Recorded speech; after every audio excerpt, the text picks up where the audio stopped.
Hey everyone, welcome to day one of our 7-day Instagram challenge. I'm so excited to have you guys from all over the world joining us to learn how to get more out of your Instagram. I know some of you are pouring hours and hours of time and energy into your Instagram and just not seeing results. And over the next 7 days, we're going to look at some strategies and techniques to change that, to make friends with the Instagram algorithm, learn how to use it to our advantage, and get some real results for your Instagram. So I hope you're as excited as I am.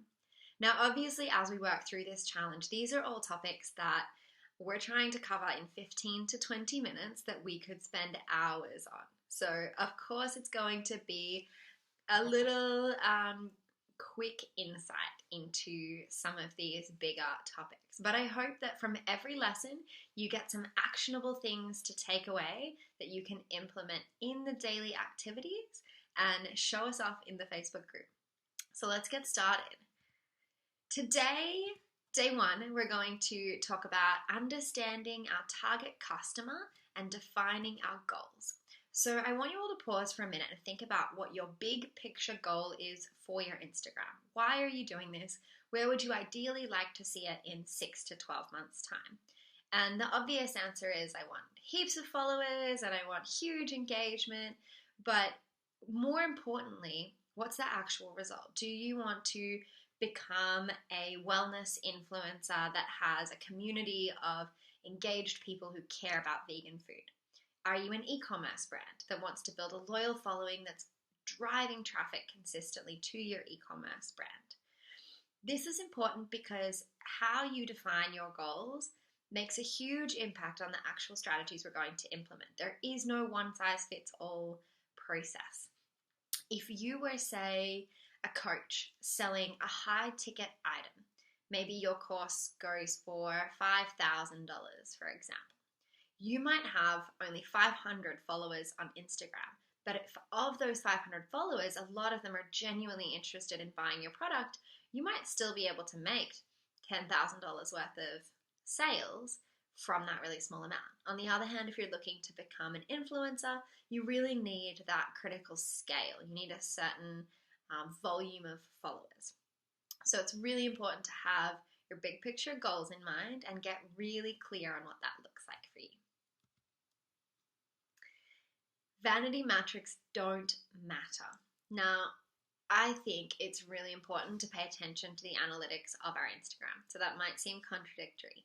But what's also important is to not get too caught up in a superficial understanding of what they mean. If you came to me and you said, Tina, I want to get the maximum engagement on my post. How can I guarantee that I'll get likes, shares, comments, saves on my next post? I'd say, okay, go and find a puppy, a really cute puppy. Buy a beautiful fresh ice cream with like 3 rainbow layers of colors and then record a video in slow-mo of the puppy eating the ice cream. I guarantee that that will have higher engagement on your feed than anything you have posted so far. But is it actually helping you get the results that you want for your business? Obviously, the answer is no. Now, that might sound like a ridiculous example, but I have clients coming to me all the time saying, I posted a photo of this and I got more likes than I normally do, so I want to change my whole strategy and post more of that kind of content. And I guess this is where we just need to be a little bit careful when interpreting the analytics that we are provided with Instagram. So for the next 7 days, I want you to focus less on any vanity metrics. We're not worried about how many followers or how many likes. We're going to focus on building a strong strategy and a clear brand first, and then we can come back to everything else later. Okay, so obviously then what we need to do is attract not just any followers to our Instagram, but our ideal customer. And especially if you have an existing business of products that you're trying to sell through your Instagram, but even if you are an influencer or looking to just build your personal brand, you need to have a really clear understanding of who your target audience is. And these are some of the criteria that you can look at. How old your ideal target customer? Do they have a particular job or level of education? Is it particularly appealing to people of a different gender or ethnicity, or who work in a certain place, people who watch a certain TV show or engage with a certain magazine, etc., etc. The more clearly you can understand your target customer, the more easily you'll be able to market to it. And a lot of people skip this step because they feel like they intuitively just know their customer. But the amount, I would say 80% of the time when a client comes to me for help with their social media, what they say they're trying to achieve and what they're actually communicating on their social media is not consistent. So if you say your target audience is all women between 18 and 45, and you want to be inclusive for all body types, but then you're a swimwear brand and every single one of your photos on your Instagram feed is an 18-year-old size 0 girl, then you're probably not successfully catering to all of that target market.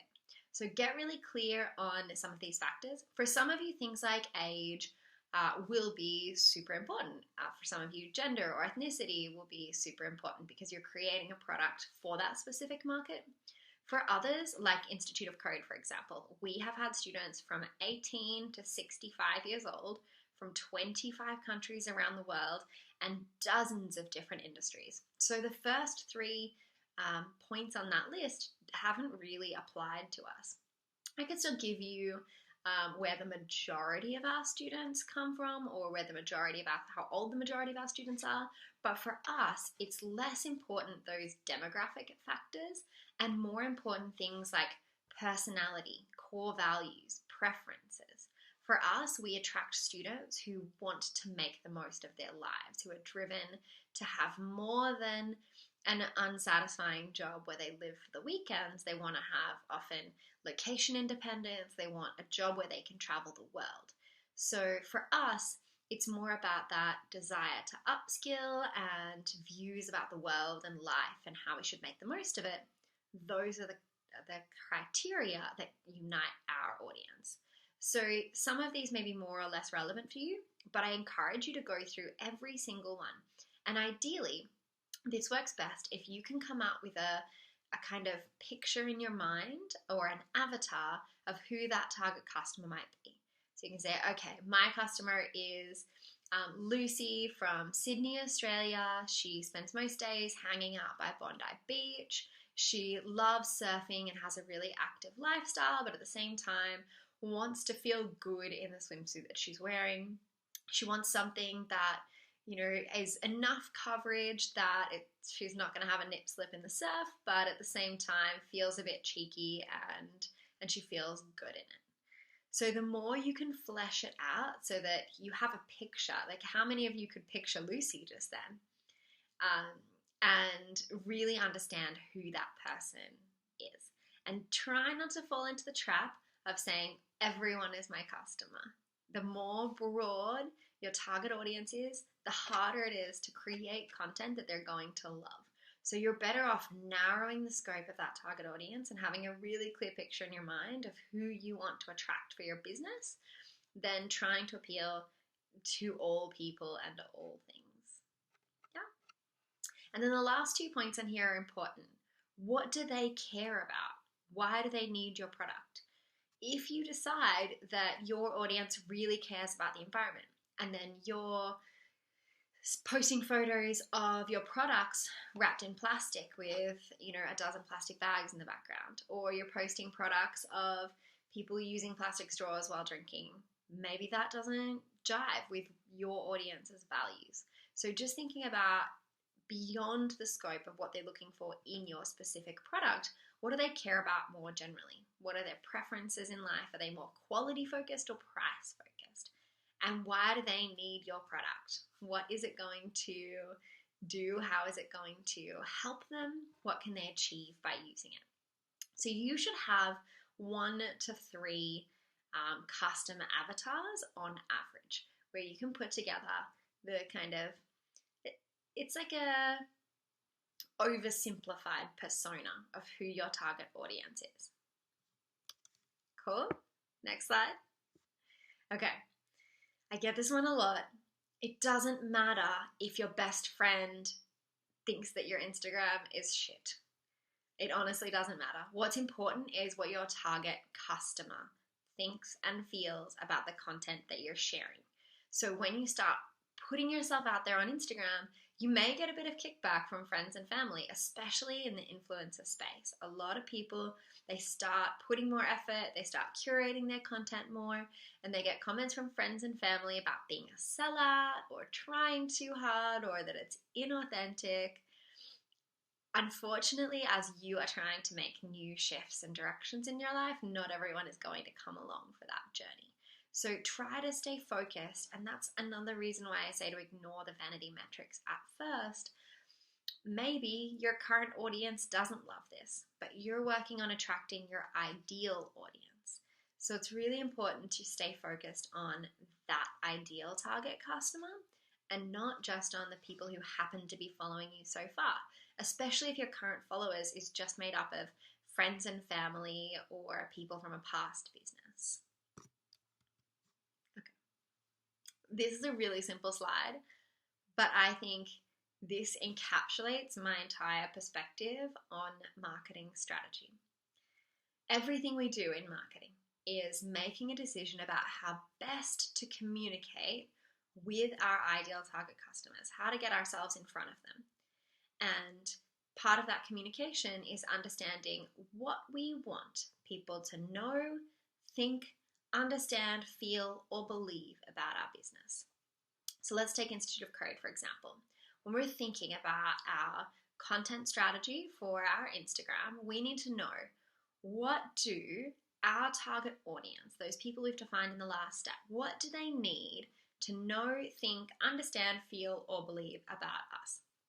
They need to know not just that we are an incredible program that's going to deliver on everything that we've promised them, but they also need to know that the skills that we're teaching them are valuable regardless.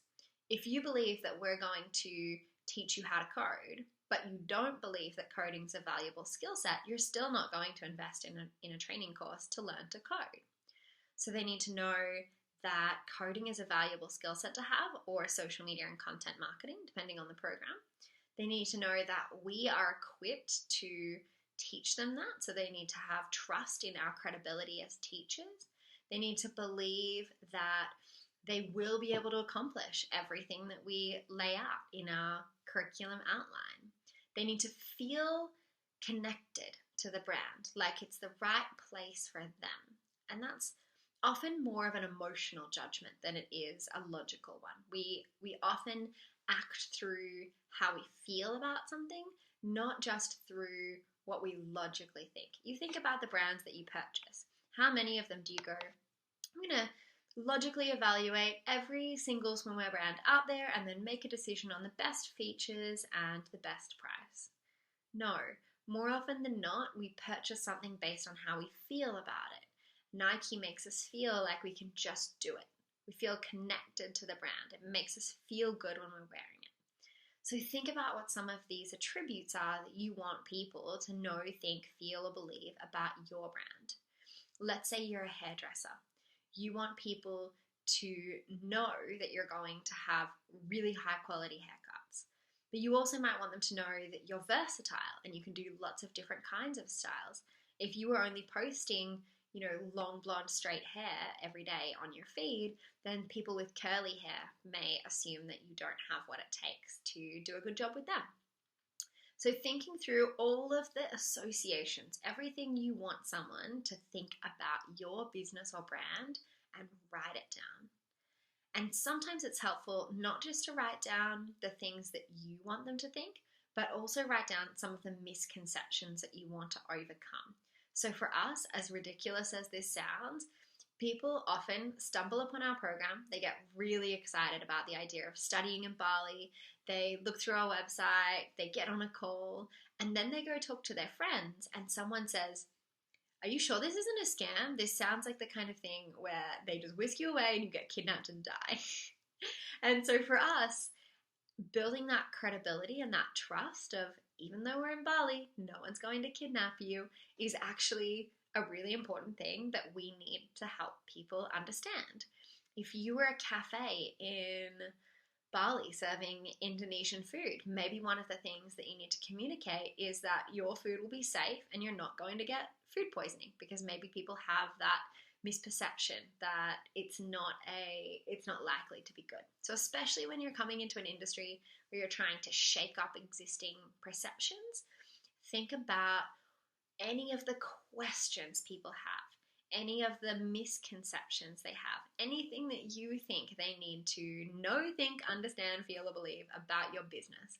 And depending on the industry, you should have like 20 to 100 things that they need to know, think, understand, feel, and believe about you. And I'm really excited to hear this from you. So if you want to comment on today's post and tell me what some of these are, one of the best ways to learn this skill more in depth and how to identify brands and do this strategy process for them is to look at other businesses. So jump on there later today or tomorrow and have a look. You might get a little bit of inspiration for your own. Okay, your turn. Your activity for today is to write down clear, descriptive goals for your Instagram. Who do you want to attract? What do you want them to know, think, feel, or believe? What action do you want them to take when they come to your Instagram? Now, this is an important one because you don't necessarily just need everyone to follow you. If you're a cafe in a tourist town and most people are only coming to town for 2 weeks, it's not really important that they follow you. If they're never coming back to Bali and you're based in Bali, then it doesn't really help you to have them as a follower. For that cafe, what's more important is just having people book a table, having them come in, having them follow the directions and get there. So it's not always about attracting the followers. What are the actual steps that you want them to take? Then what are the brand values you want to communicate? So I mentioned earlier about body positivity. If you care about body positivity, if you care about the environment, if you care about sustainability, if you care about ethics, you want to think about that and incorporate that into your business. Because if you're not intentional about this, then you can accidentally send the wrong message. The business that I worked with that had all skinny models, it wasn't that she necessarily didn't care about body positivity. It just hadn't occurred to her that by using the 2 models that she could afford, because she'd only worked with 2 models at the time, that she would have such a one-sided perspective in her Instagram.